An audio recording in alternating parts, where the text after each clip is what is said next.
My name is Aquaus Kelley. I'm the founder of We Love Hub City, which is a community engagement initiative aimed at bridging the gap between local business, community culture, education, and government here in the city of New Brunswick. Our guest this evening is George Vasquez, and he is a New Brunswick High School graduate. Congratulations, George. Thank you. As well as a upcoming Rutgers University freshman. So we will get into that and dig into his story. Is there anything else that you would like to share, George, in regards to introducing yourself? Let everyone know. Well, I'm a high school graduate from Brunswick High School. Just graduated. I think we just graduated today or something like that. I don't know. But just all I want to say is I'm happy to be here. We're happy to have you. Thanks for coming. It's very important that we can get our youth involved, our students involved here in the city. So it means a lot to have you. Thank you. So we're going to start off with your involvement in Civic League, right? How many years were you in Civic League? So I came in New Brunswick. I started in Woodrow Wilson in the 7th grade. So throughout 7th grade to my high school senior year. So let's see, 7th, 8th, 9th, throughout those, how many years? 7? I don't know, just throughout that whole year, I just been involved with the Civic League. Yeah, what made you want to join Civic League? So, I heard that my 2 cousins were already in the Civic League. They were part of this program called Step Up, where it's held by the Civic League talks to middle schoolers and all that. And they were telling me, they told my aunt, and she was telling my mom, hey, put George into this program, because one, I was new to to New Brunswick. I didn't know nobody. All I knew was my 2 cousins. So I was a little bit of a shy kid. So they were telling me, join this. It helps with communication, all this other stuff. And I also heard there was free pizza, so I couldn't. Well, other than that, I told myself, man, I didn't like being shy because I knew that wasn't me. But moving to a new school, it just made me shy, you know. So I just wanted to break that barrier. So that's what really made me want to join. And I also wanted join with the level of my 2 cousins, because it was a bit of rivalry. So I just wanted to be on top of them too. So. Got you. So you sound like a pretty competitive dude. Is that correct? Yeah. Yeah. Where'd you come from? I used to live in Arkansas. So. All right. Yeah. All right. So from Arkansas to New Jersey. Yes, sir. Got it. And you spoke about your cousins helping to introduce you to the program, and you competing. What would you say gives you a competitive nature? I don't know. When I was little, I started doing soccer, so I guess that's it too. Is I was also I have a huge family, so I like to be noticed. I like to steal the spotlight in a way. Okay. So other than that, I don't know. It makes me feel good. So. All right, that's good. It's good to do things that make us feel good. Would you say that? Because even myself, when I think to my childhood, there's certain things that we do to gain attention, whether it's in a positive light or a negative light. Sometimes we act up just to get attention from family or friends. Yeah. What would you say in terms of your archetype?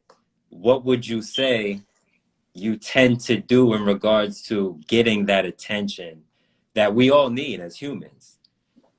I guess just being me. I don't know. I don't want to make it sound simple, but it's just I being myself, and when people appreciate you being yourself and recognizing you, it just makes you feel dang, I'm pretty cool. That's all I can say. What do you usually think that people recognize you for? Because sometimes there are different things we do, yo, George is super good at that, right? What do you think people usually tend to recognize you for? Mostly being respectable, nice and calm. Always giving my 100% with everything I do. Nice. So I guess just being well determined, not nice, and I don't know, just being that guy who gives 100%. Yeah, I mean, you definitely seem like a very fair, respectful person Hmm. who gives forth a great effort. So I want to commend you on that personally. Thank And you. already in the chats, I see you are cool, hardworking person. So Yeah. you have people who are speaking for you on your behalf based on what they know. I like to say our reputation is our resume. So it's important that we keep a good reputation, especially as we come up, right? Going through Yeah. school, you're about to go to Rutgers. So Yeah. just keep it up, man. Keep it Thank up. All right. In regards to Civic League, taking it back to Civic League, in your experience there, what, 6, 7 years there, what are some memorable experiences that live with you that will most likely continue to live with you? There's like a bunch, like, but like one of them is like when the Civic League invited me to go to Boston with them. Uh-huh. It's like a couple of students to take a trip to Boston and visit like the many different colleges such as MIT, Boston University, Northeastern University. So like it was my junior year, and that's like the year where you're looking into colleges, looking into the path you want to look into. So I was still like unsure. I knew I wanted to go into the business field, but I also remembered like my sophomore freshman year, I thought, oh, I'm gonna be an engineer. But like as I grew older, it changed, and I kept telling myself, do I want to be an engineer? Do I want to do something in the business field? I was just like in that, like, I guess I was just lost in that area. So then once I took to that trip, I was on a college campus. I looked at the types of classes colleges want, as well as mostly when we went to MIT, that's like a top engineering school, math school. So I went in there, I noticed, this is what it would be like if I pursued an engineering career. And like, not to be rude or anything, but it wasn't me. So Yeah, then yeah. it made me fall in love and like want to pursue more in the business area. So like Got you. that was an eye opener. And another one is like I think it was freshman year. It was the Summer Institute. It was like when the Civic League gathers like a bunch of upcoming eighth graders that are going into the high school for the first time. And so I was in that program for all 4 years. And then what was it? Dr. Epps would like make us do speeches about our like introductions. So like I remember one day I was still a shy person. I Yeah. was getting to like still get out of my barrier, and then not half of us weren't even talking that much. So he brought us outside, and then outside is we were in the building Health and Science in New Brunswick. Got So it. right outside is a train. So he took us outside, and as the train is coming, we gotta speak louder than the train. So like it just made me find my voice like throughout those practices. So like it was pretty funny. I also didn't want to upset Dr. Epps Yeah, because he's not a he's guy you loud. want to upset. Yeah, I yeah, mean, what you said was so rich. There's a lot in what you said, even if you don't realize it. Number one is you touched on the importance of exposure, right? yeah, Going to different schools, different universities, being exposed to exactly what's required to get to that level, mm-hmm. right? Not all students have that opportunity. Yeah, However, through Civic League was the platform and organization that helped to provide that opportunity. So I would like to get your thoughts on the importance of organizations such as Civic League who help to really give to the community and provide students and youth with opportunities to excel and grow into being well-rounded adults. yeah. What's your thoughts on that? So like the Civic League like almost made me who I am, made me talk more clearer, made me practice on public speaking, knowing what to say, how to even give a proper handshake, which I believe like every like kid should know at least some type of um like all of that, because it just makes them more confident, makes them like be ready for like the real world. Like in the real world you're gonna do job interviews. In the real Yes. world you're gonna meet people and you gotta greet them. You're gonna gonna ask for this, gonna ask for that. You have to be well respected, well dressed, and like those are just important things you just need to know. Absolutely. Absolutely. I remember when you were shy and coming out of your shell. Yeah. Congrats on everything. So Yeah. proud of you.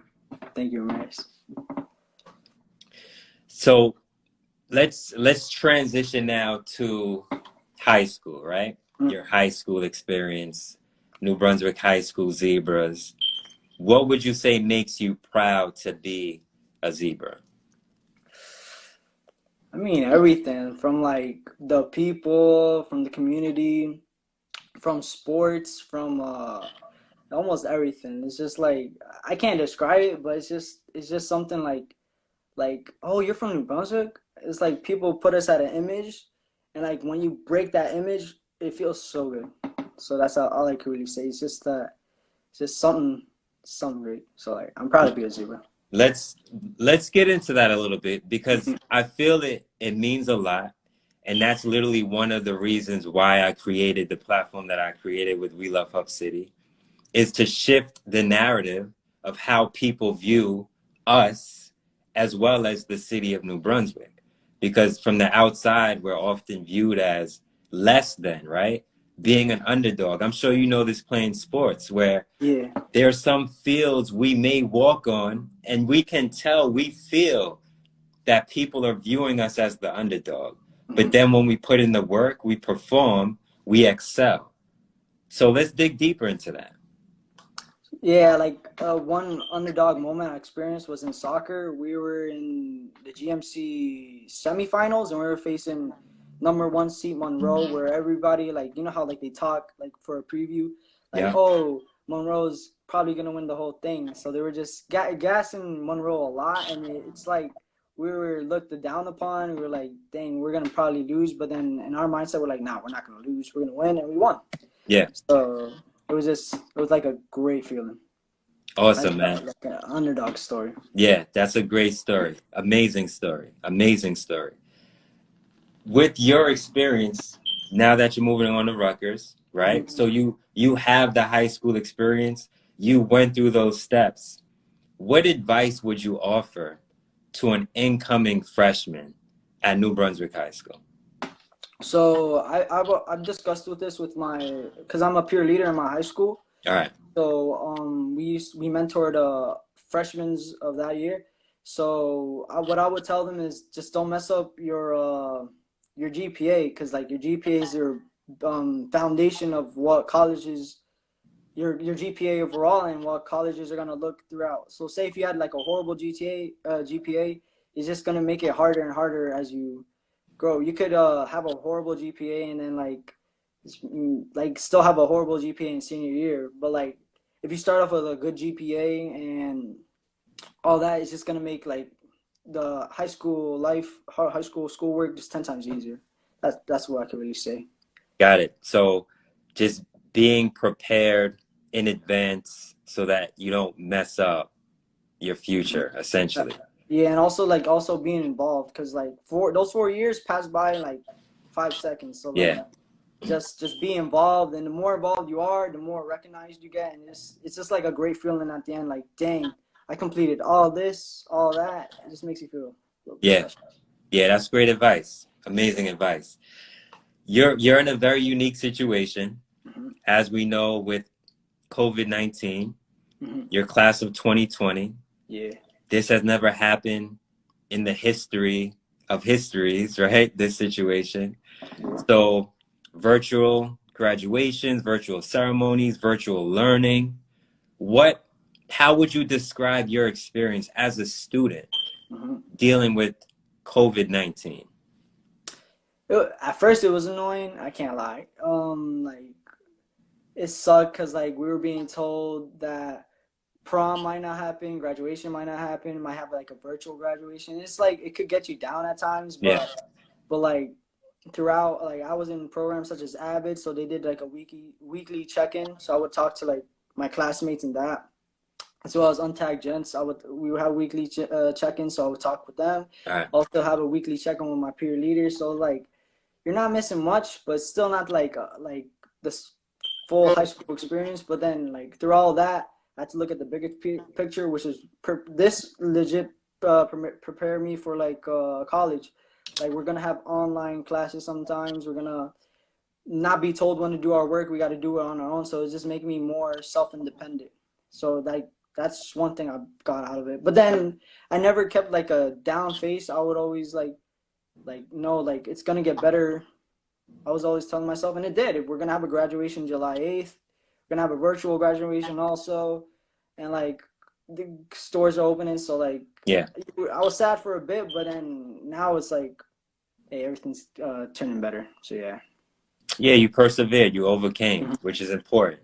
It's a very important attribute for anyone. So I'm glad that's something you're practicing at a very young age. It means a lot.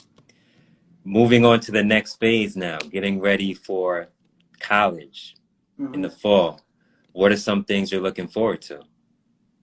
Just meeting new people, meeting new faces, like taking courses that go into the business career as well. So like I don't know, just a new chapter in my life, like a new 4 years to discover, learn more about what's going on around Rutgers and just being involved as well. So it's like starting off like high school, my freshman year. I didn't know what to expect, but I'm so ready for it.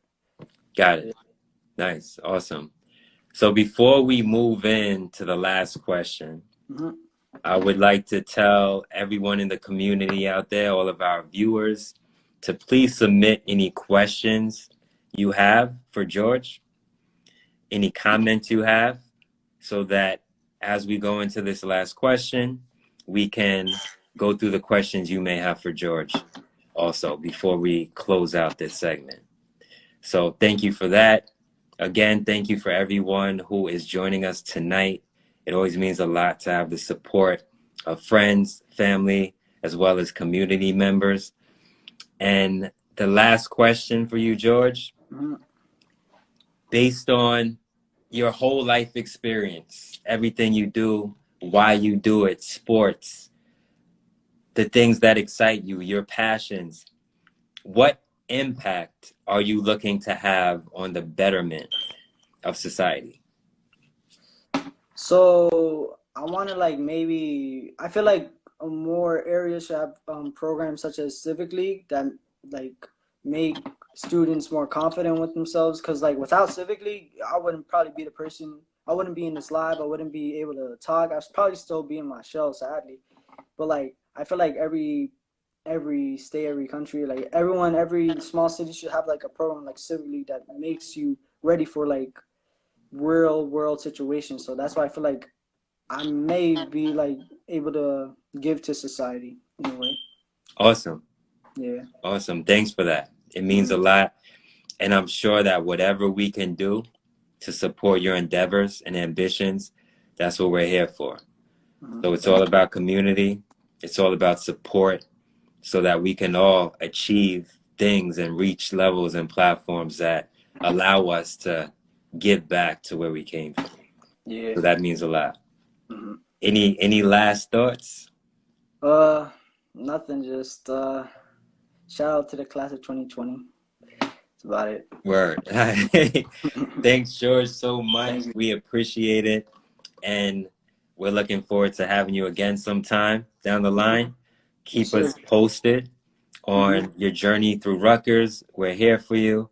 And we're sure there's nothing but great things to come for your future. All right.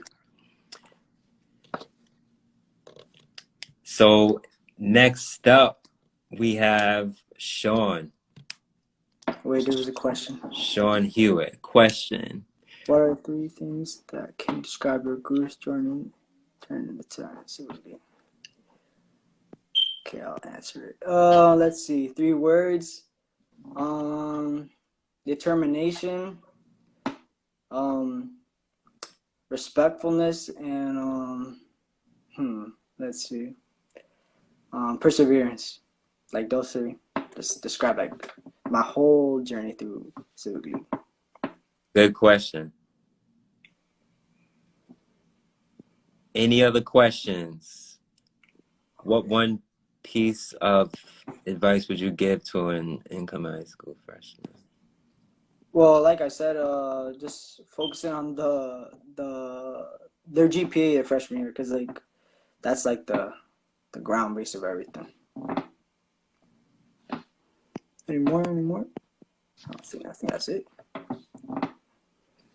Any other questions out there? Do you want to drop your handle, George, so that if anyone has any questions, if anyone wants to follow you, stay in touch with you, Got you. they know where to contact you at?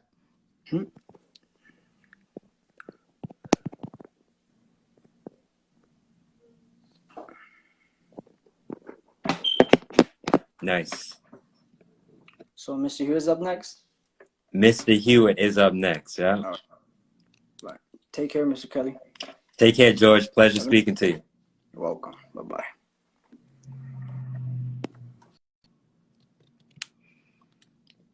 So stay tuned. We're waiting for Sean, Mr. Hewitt of the Civic League, to jump in.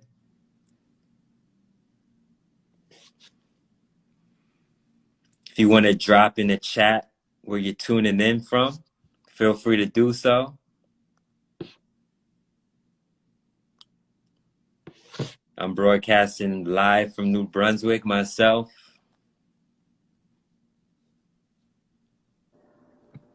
Mr. Hewitt, there he goes. What's up? What's going on? Maintaining. I can't complain at all. How you doing? Good. That's good to hear. I'm good. It's been a splendid day. Splendid. I like that.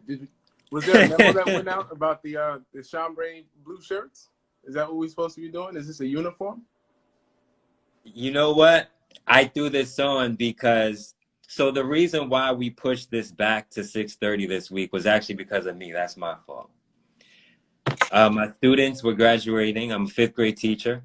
So my students had a graduation ceremony at 5:30. Usually we start this at 6 o'clock. So we pushed it back to 6:30. So everyone joining in, thank you for making that adjustment with us. All right. Thank you for jumping on. Absolutely. Did y'all coordinate outfits? Not deliberately, no. Well, for the record, I was just going to go with a white tee, and my wife picked the shirt. So I have to give all credit to her. Well, I don't have a wife to pick my shirt, so I'll take the credit. Oh, okay. So let's hop into it, right? First off, I really want to get into the inception of this series, because if it wasn't for you, we wouldn't be doing this. So let's get into that. Community Voices. Myself and you, I remember we met when I was a substitute teacher at New Brunswick Middle School. This had to be back in, I would say maybe 2014, 2015, around that time. Yeah. So before we get back there, I want you to explain the story behind Community Voices and what made you want to start this platform, this IG Live series. So for years, we've had these conversations behind the scenes, whether it be among my friends or with family members or with other peers in the community. And I feel like there are stories that are untold. So things happen, right? There's causes, there's effects. And my perception was I wanted to tell what was in between. And that was important to me because I felt that it would inspire others. Far too often, there are stories that take place behind closed doors. And there are people that are doing things, whether it's from at the micro level or at the macro level, that either don't get the acknowledgement that they deserve, or there's no connection to the person that was served with the person that was doing the service. And so I just wanted to bridge the gap a little bit. And in that thought process, I needed to put people in place that could curate conversation, that could capture moments, and that could bring the best out of people, which is why I asked you to participate, and which is why I invited Paloma to the conversation. Shout out to Paloma. Shout out to Paloma. I grew up in an era in the 80s and the 90s where you heard these stories from the civil rights movement, and you celebrated those people, Martin Luther King, Malcolm X, Harriet Tubman.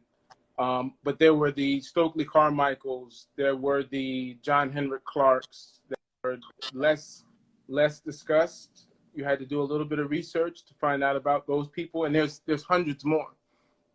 So I just felt the need to connect those dots and then maybe inspire somebody that looks like me, or looks like Ivan, or looks like Tracy or Sarah, to take the baton and run with it. And what better way to do that than to meet them where they are on social media?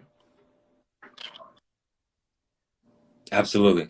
So it seems like you have a pulse for popular culture, right? In a way, with having an awareness when it comes to how we can leverage social media to create social change. Yeah. Slightly Kanye moment. I really feel like my goal is to make being a nerd cool. Yeah. Right. And that's always been my goal. And so even I see my homie James Lewis here and Billy Paps. I mean, these are guys that I've known since elementary school. And it's kind of what George said. We really tried to focus on and celebrate the idea of being different. And so while I could shoot a basketball, I could also draw. I can also listen to different types of music. And I thought that was okay. And I know there's other young people like that, and I wanted them to feel supported in that effort. So in order to do that, I have to stay in tune with what's happening in society and what's happening in various forms of culture, whether it be music, food, art, and it just feeds me. It inspires me as a creator. Absolutely. So let's go through some of these comments, because I'm seeing a lot of good commentary. Multidimensional. He's had that focus of helping others since he's been a teenager. It's his calling. What else? I saw a few other things. Community and connection. Yeah. Hewitt 2020. Easy. So easy, do you plan on yeah. running for any elected office anytime soon? No, I'm not gonna say yes, and I'm not gonna say no. All right. One of the best kept secrets is that when I was in second grade, my career goal was to be the first Black president. Okay. Right. So I think there's somebody else that beat me to it.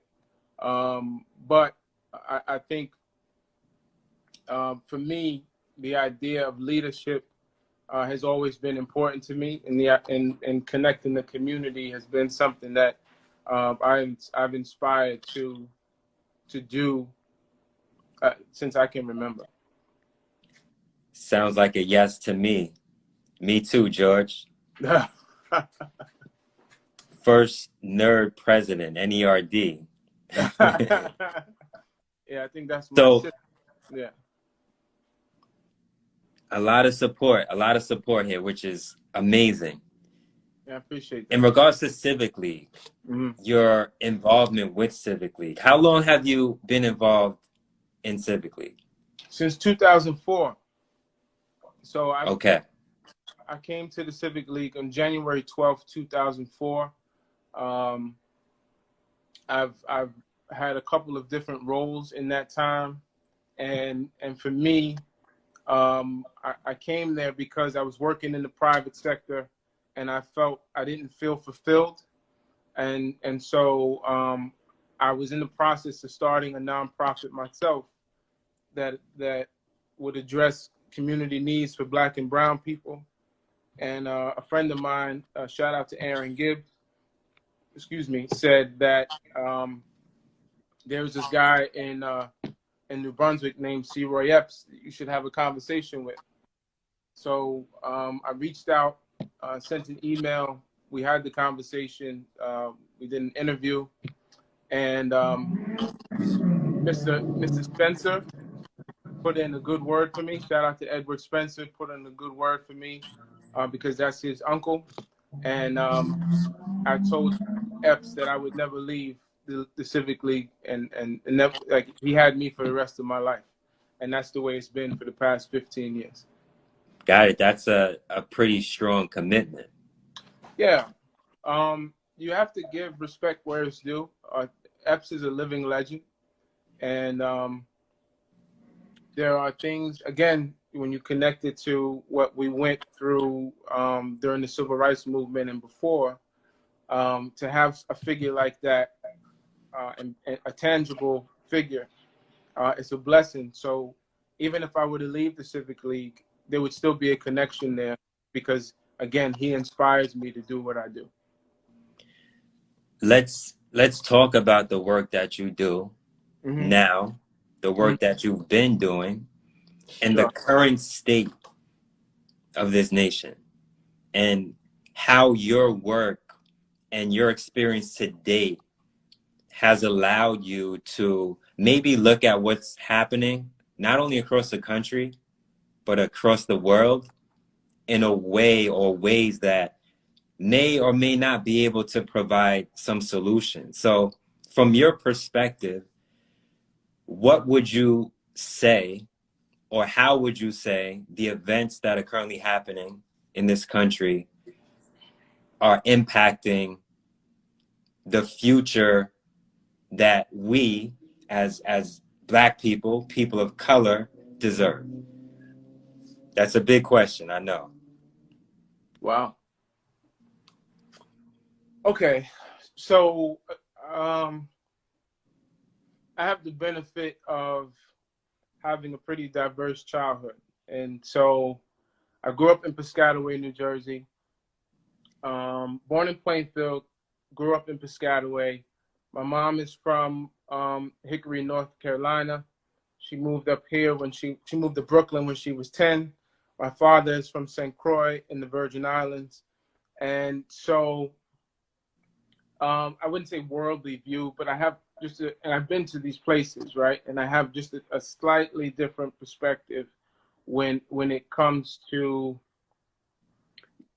what's going on now, right? And so there are things that transpire in neighborhoods throughout the world where Black folks, Black and brown folks are ostracized, and there wasn't a camera or a cell phone to capture, and I've seen that, right? I've seen it in Flatbush, Brooklyn. I've seen it on Front Street, South 2nd Street in Plainfield. I've seen it in Piscataway, and so I was very aware of that and knowledgeable and I felt passionate that something needed to be done. My parents, even though they come from diverse backgrounds, really, I don't want to use the word forced because I know they're watching, right? So strongly encouraged us to read. And so you had different perspectives from Shakespeare, from James Baldwin, so on and so forth, when it came to literature. And so these things existed. And then there was just my own perspective when I sat in classrooms and you look at the 40 to 42 presidents that were plastered in the classroom, and none of them looked like me. When you read the history books and our stories were segmented and divided, I knew something was wrong. It just didn't make sense. So when you're asking me, what do I think? I don't think this is new. I think this is something that has been happening for years. It is a system. And because of the medium that we have now, we're able to see it. Now, what I think needs to be done is a multifaceted, very large process. So I think we need to strategize as to what we want. I think we need to love ourselves. So we need to celebrate ourselves. And so we can't look at what they're doing over on the other side of town and wonder and say, well, that's better than what I have. We need to celebrate our own communities and our own culture. While we're celebrating our own communities and our own culture, we need to protect it.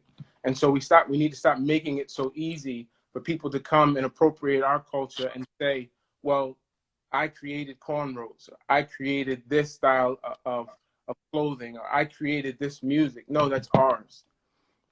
And then when we arrive at that space where we're protecting, we're loving, we're curating our own culture and our own people, we then need to utilize the resources that folks died for and fought for.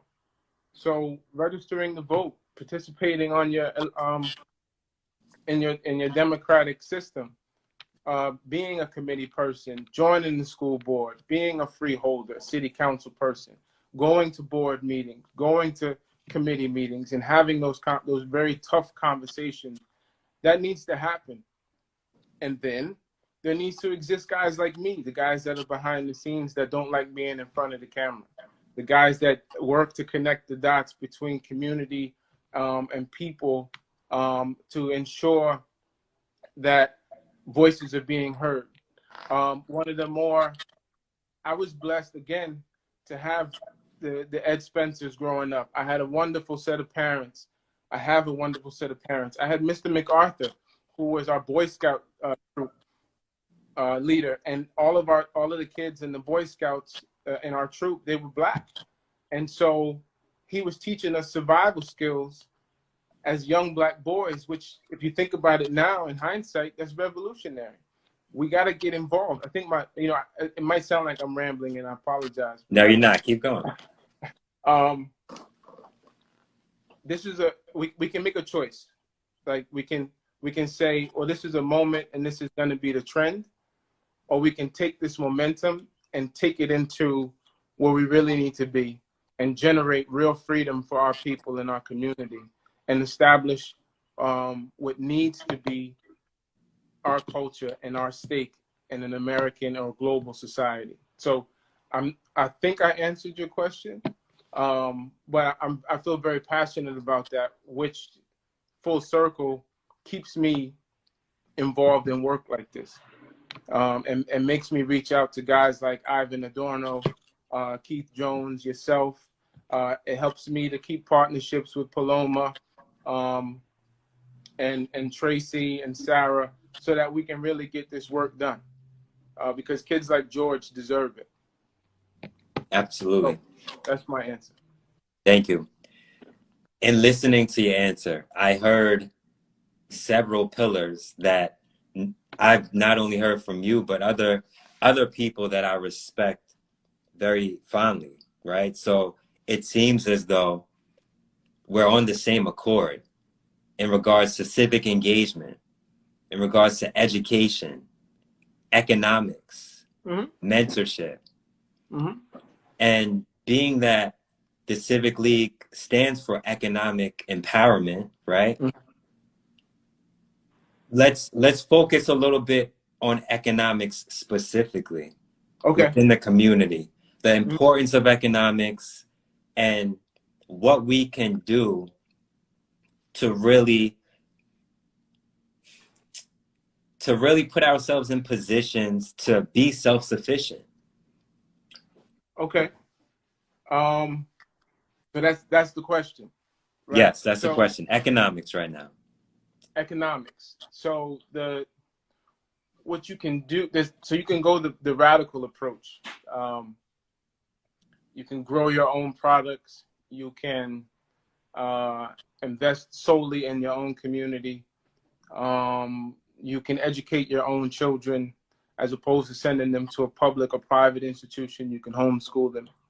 And in American society, that's very challenging. So that's one option. I would invite a young person, any person, to read Claude Anderson's Powernomics. And it talks about circulating the money in your own community. And I think if you ever had the opportunity to study urban planning or microeconomics, it's very basic. It's a very basic science. And so what you can do is what you can do. And what I mean by that is, if there are local stores, let's make it simple. There was a show on TV in the 80s called Cheers, right? And every time this guy Norman would walk in, they would yell, "Norm," right? And the same guys would come to the same bar in central Boston, and they would share ideas, and they would share with one another. And at the basic core of what they were doing was economics. You kept your dollar local, and you supported your own community. And so what not necessarily what I'm proposing, but in this day and age, you need to control your dollar. And so if Home Depot is supporting a politician or a person that you're not fond of, then you should not give Home Depot your dollar. If the NFL is not supporting your core values, then you should not watch the NFL, because that is your choice, and you need to exercise your choice and not be a slave to whatever society tells you to be. In the same respect, if they're doing that and you still want to support them because that's where you are, and that's easy access to you, and you're willing to make that decision and you can stand on it, then that's what you need to do, right? You have choice. But the economics of it all is to simply control your dollar, control your experience, and to ensure that wherever you're investing has a return on your best interest and is pouring into you, period. And again, here's the moment where we can do that, right? And there's enough information that is accessible to everyone to ensure that whatever you're doing, wherever you're investing your dollar and your experience and your time, that it pours into you and pours into your community and your core values.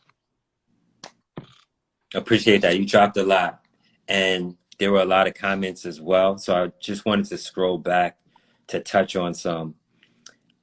There were a few on voting, right? And I thought about that this morning, where yes, voting is a start, but is voting the finish line? So when we think of voting, what else do we have to do in addition to voting? Because it's one thing to vote an official into office, but what do we do to hold them accountable for representing the community they're meant to serve? So there's different layers of voting, right? There's separation of powers. So you have, you have your three branches of government, and you have them at various levels: local, state, and federal. And so if you vote, for example, if you vote a sheriff into office, and it's your responsibility now to pay attention to what that sheriff is doing. And so that means you're going to have to stay abreast of what's happening at the county level. If you're in a municipality that votes your Board of Education members to those positions, that means you're going to have to go to a Board of Education meeting, or you're going to have to pay attention to what's happening in public schools so that you can go and hold that person accountable. And if you don't like what they're doing, then you have to vote them out. And so we can't just sit on our hands and say, well, I don't like what Trump is doing, and so I'm not going to participate. I'm not going to vote because my vote doesn't matter. Well, if you don't like what he's doing and you don't like what he stands for, and you don't like what Mike Pence stands for, and you don't like what your Congress people stand for, or your state senators stand for, or your mayor stands for, then you're going to have to participate, whether you like it or not. And we're going to have to play the long game. And so majority of the work that I do is for my two daughters. And it's because I need to create a better space for them to survive and for them to prosper. And so if I sit and I'm motivated by my own selfish perspective, just from an individualistic standpoint, then I'm missing the bar. If everybody invests in their community and everybody says, you know what, I'm going to do this for the betterment of society, we could be in a better space. And so if voting isn't just it, going and pressing the button is not just it. Once you press that button for that particular person, you need to hold them accountable. And if you're not holding them accountable, then you just gave away your rights for free. That's really what it boils down to. And as my man Ivan said, and I always say, it's chess, it's not checkers. So you got a lot of people out here playing Connect Four. A lot of people, they playing Connect Four, they playing Jack. It's time to play. It's time to play chess. Absolutely. I was literally just looking at that comment as I was scrolling down. So we touched on economics. We just touched on civic engagement. Let's move to education now. Sure. A few comments about education. What are our students learning? What are schools not teaching our Black children that they should? So let's say you are the superintendent of a school district, and you're making the decisions in regards to what our children are learning in school. What are some decisions that would be made amongst your leadership team?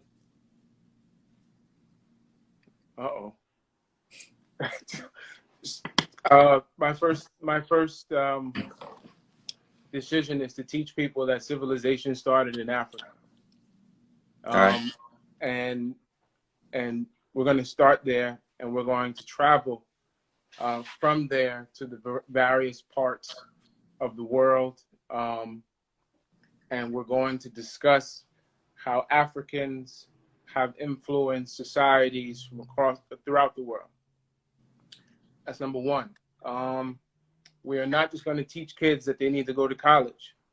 We are going to teach them that they need to maximize what their potential is and be in a space where they can prosper. Every kid is not built for college. Some kids need to learn a trade, but not just learn to be a mechanic, but to own the auto body shop, right?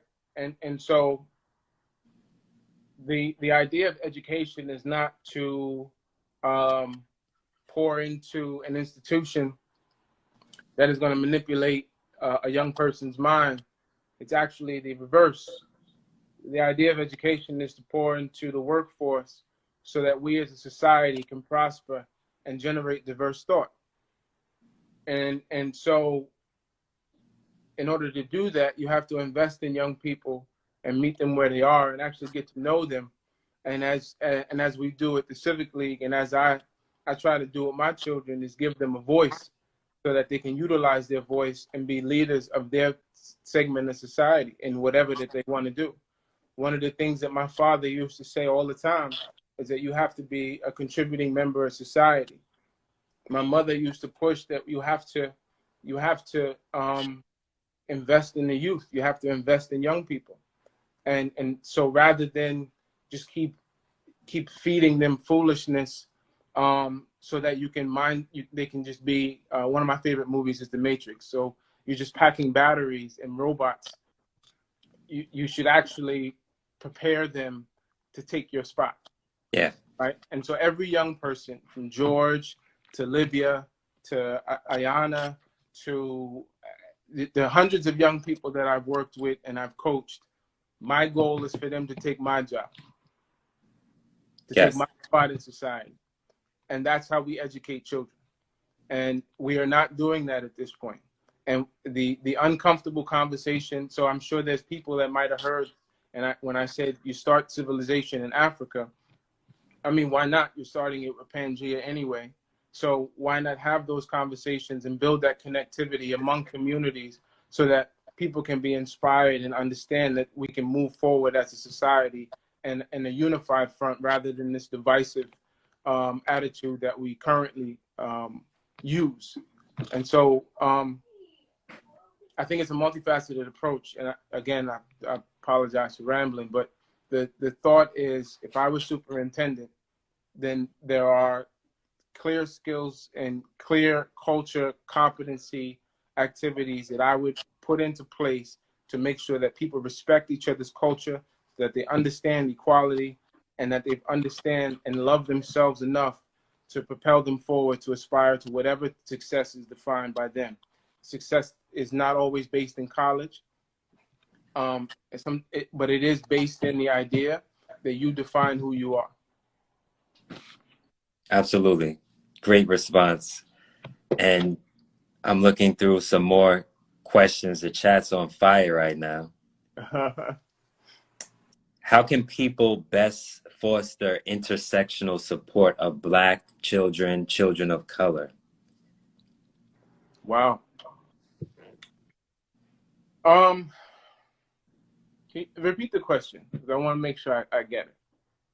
So how can people best foster intersectional support of Black children, as well as children of color, POC, people of color? So sorry to cut you off. I think it's all right. The response is pretty basic. Treat them fairly. And so if at Pingree you're giving the kid a laptop and you're creating a virtual environment for them, then you should do it in Newark. You should do it in Plainfield. You should do it in New Brunswick. You should do it in Camden. Every child deserves the right to an adequate education, period. And so it doesn't matter what tax dollars say. It doesn't matter the color of their skin. Every Black and brown child deserves the same right to education that every other child gets in the world. And so I don't know what you need to do to create that. Right, I don't have that solution, but if you want to know how you can impact a Black and brown child, a child of color, then you can tell them that they have the right to be successful too, and they have the right to define whatever success means to them. One of my experiences, again, Piscataway has a great school system. My guidance counselor told me that I should look in the service industry. So, not to say she was wrong, but she obviously didn't know me, right? And I think, and that's back in the day where you had to look for colleges through this very large book. Right? I remember that. Yeah. Yeah. And so you're scrolling through the book, and I'm trying to figure it out. And instead of her providing me with guidance, she just directed me to what fit the profile. They're still doing that, and we need to be in a more equitable space to believe the mantra that every child deserves an education, an adequate education, and it should be equitable across the board. You know what? As you say, adequate education, it makes me think of a talk I was recently listening to, and we're coming into the last 5 minutes. So as we're talking, anyone who wants to drop any more commentary in the chat, ask any more questions, let us know. But a woman mentioned an honest education, right? So that made me think, all right, what's the difference between an honest education and a quality education? Because a lot of times we say that our students are entitled to a quality education, but what does that actually look like, right? Go ahead. Should we focus on a quality education, or should we focus on an honest education, right? Because just because some's quality doesn't mean it's honest. Right. So what are your thoughts on that? I'm gonna roll. I'm gonna roll with honesty. All right. I think if you are still trying to convince me that Christopher Columbus discovered America, then you're setting me up for failure. Because if you actually tell the journey of Columbus, we can have a more honest dialogue. And then there's ways that I can identify with myself and the people around me, and again build connections throughout the community. We have to have an honest dialogue. You cannot provide, you can't sell me lies and then tell me that that's a quality education. Yeah. It's I saw one of the questions from one of my homeboys. Shout out to OJ. We actually have to create spaces where Black male teachers like yourself are put in a position to model behaviors and to make education something that's cool. Yeah. To make young black and brown males want to come to school because Yeah. Mr. Kelley's there. So there's layers, right? It's chess, it's not checkers. There's multifaceted approaches, and there's a strategy that needs to be put in place so that we can have an honest dialogue and generate a quality education and experience conducive to learning for young people, period. Absolutely. I definitely agree. And I was looking at that same comment you mentioned about Black male teachers. So, yep, no more Columbus Day, George. Facts. So, last 2 minutes, literally, the countdown has began. What are some things you would like to share with our audience, our community this evening? It could be resources, it could be documentaries, insight. I know you mentioned a few books. What are your last words this evening? Really quick, to take time to love yourself. Take time to explore your strengths and your weaknesses. Take time to look at the opportunities that are there for you. Understand the threats that that could challenge you, and figure out strategies on how you can, push past that. That's number one. Number two, the continue to learn. And I'm not saying you have to go back to college, but continue to push yourself. Continue to learn about not only yourself, but what exists in the world and what really feeds you and inspires you. Number three, look at other cultures. So my mom is really good at exploring various religions, right? And so she would have us have conversations about the various Jewish holidays, or East Indian holidays, or Asian holidays, and their significance. Do that. It makes the world a better place. And then lastly, in terms of resources, you should support Black organizations, not because it's the cool thing to do right now, but because we really get work done. And so if there's opportunity to support a Black organization, don't do it